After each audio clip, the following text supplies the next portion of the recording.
प्रेषक म्हणून असं काय म्हणायला हरकत नाही की या देहामध्ये जीव नाही आणि जगामध्ये देव नाही.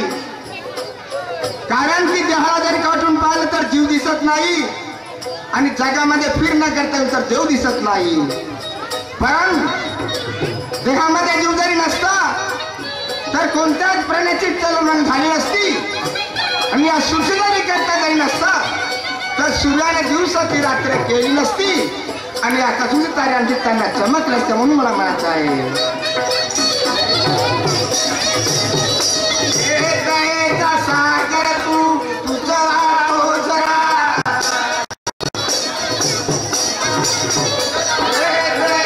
सागर तू तुझा तो जरा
शाहीर साहेबांनी आम्हाला प्रश्न विचारलेला आहे की लोकमान्य टिळकांनी गणपती बसवला आणि जनजागृती केली.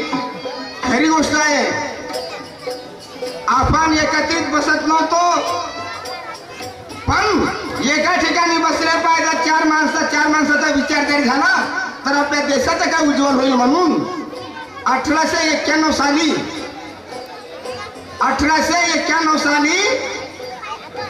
ऑगस्ट महिन्यात दगडूजी शेठ लिहून दगडूजी शेठ यांच्या घरी स्थापना केली. 4 लोकांचा मंत्रिमंडळ बसवला. त्यांच्या वाड्यात दगडू शेठच्या वाड्यात तो गणपती बसवला आणि 4 माणसाची बैठक झाली. आता मला एक सांगा, त्या मातीचा गणपती बनवला. आडवा चिडवा नको जाऊ माणिकरावशाही. कारण का हा विष्णू होय. बाप जावण्याचा श्राद्ध करण्याचा 10 किलो तांदूळ लावायचे आणि बापाची तेरवी करायची नाही. मातीचा पुतळा बनवला, त्याचा बाप कोण आई कोण? कुंभार. जसा की मला घडवलं माझ्या आई वडिलांना. मी आईच्या पोटून झालो रे. माझ्या आईचं नाव भागीरथा, माझं नाव काय बसल्यासारखा तो कुंभारानं घडवून त्या मातीच्या याला राहील का त्याला जीव तरी फुटला असेल का त्याला. जगी माझा मीच दुसरा नावडे, जगी माझा मीच दुसरा नावडे, प्रज्ञाशील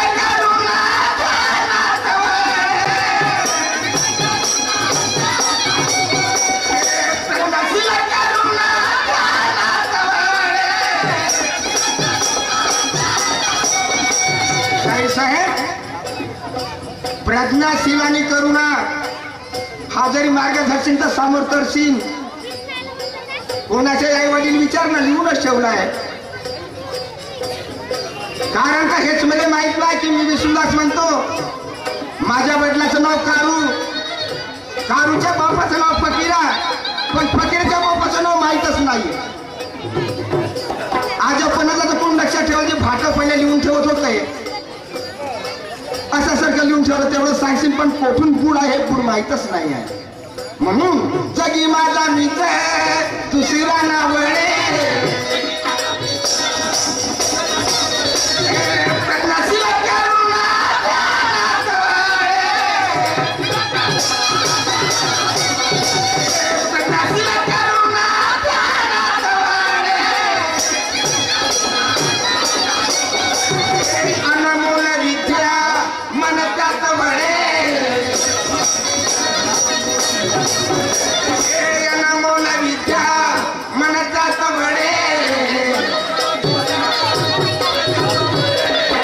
बांधवांनो, हिंदू धर्माचे 74 अंक आहेत. शाहिरीच्या रीतिरिवाजाने मी तुम्हाला प्रश्न विचारतो, कारण की कलनीमध्ये 1 नंबर ते शाहीर मानलेले चमकते सितारे गायक आहेत तसेच बुद्धिमान आहेत तसेच. पण मुस्लिम धर्माचे 786 आकडे आहेत, 786. हिंदू धर्माचे 74 अंक आहे, पण त्याला विलांटी देण्यात आली म्हणून तो श्री निर्माण झाला म्हणून पुराणावर श्री गणेशानं मानलेलं आहे. विलांटी देणेवाल्याचं नाव काय? बौद्ध धर्माचे आहे 358 आहे, पण ज्याला आपण विपස්සना म्हणतो.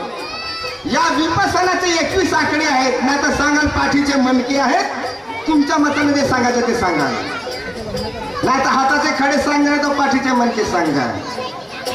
विपස්සना याचा अर्थ काय आणि 21 आकडे कोणते?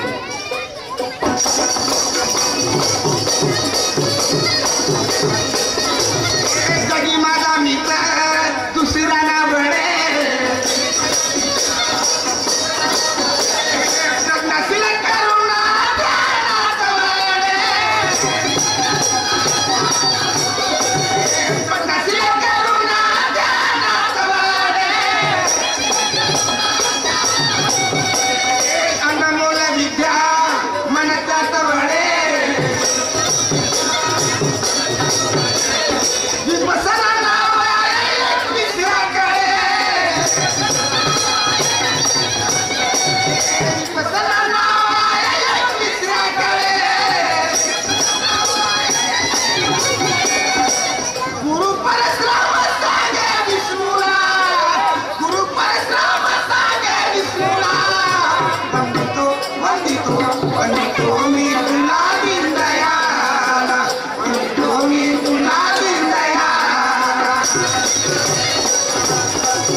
तसेच श्री नरेश भुतांगे यांच्याकडून आमच्या पार्टीला 51 रुपये सप्लिमेंटरी पाठवून धन्यवाद.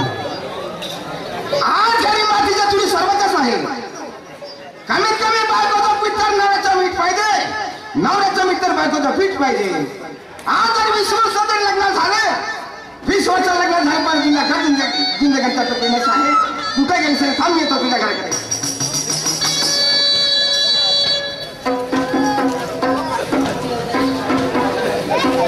आमचे मोठे बंधू भारती हजारे यांच्याकडून आमच्या पार्टीला 11 रुपये सप्लिमेंटरी पाठवून धन्यवाद. कोणताही शहर शेजवराना गवडण. गवडण म्हणजे काय? बायकोने राधा राधा राधा, दुसरा येते नकल्या तो म्हणते गोपे गोपे गोपे गोपे. अरे गवडण म्हणजे काय? गवडण म्हणजे याचा समजत नाही की जेव्हा माणसाचं लग्न होते, जेव्हा माणसाचं लग्न जरी झालं, पती पत्नी झालं, त्याला वडण लागते.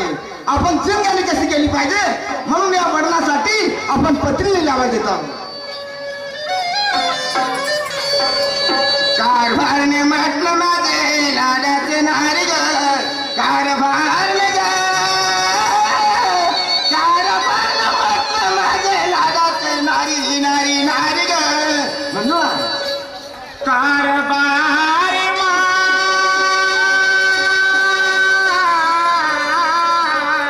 मला कशाला वाजा दिले नाता. काय म्हणाले